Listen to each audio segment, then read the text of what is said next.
বহু অন্তৰ মূৰত আমাৰ ডাঙৰ অৰ্ডাৰ আছিলে 7যোৰ ডাইনিং ছেট, সেইটো ৰেডি হৈ গৈছে। ফাইনেল টাচ দি থকা হৈছে আৰু ইয়াত ফাইনেল টাচৰ কিছু দৃশ্য আমাৰ সকলো গোটেই শক্তিটো আমি ইয়াতে প্ৰয়োগ কৰিছোঁ। মোৰ ফ'কাছটো আছে আজি ইয়াত। এইবোৰ চাওক কিমান ধুনীয়া বাৰ্নিছ হৈছে আৰু বাঁহৰ যিখিনি কাম, সেই কামখিনি সঁচাকৈ বৰ মনোমোহা, ভাল লাগে। আৰু আপোনালোকেও যদি তেনেকুৱা কিবা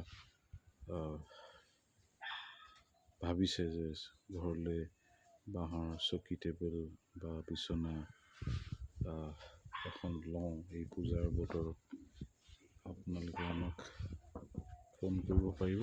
আমি অৰ্ডাৰ লৈ আছোঁ, অৰ্ডাৰ খোলা আছে। ইতিমধ্যে আমাৰ কেইবাটাও অৰ্ডাৰ আহিছে লাহে ধীৰে, গতিকে আপোনালোকেও যদি প্ৰয়োজন থাকে জনাবচোন দেই।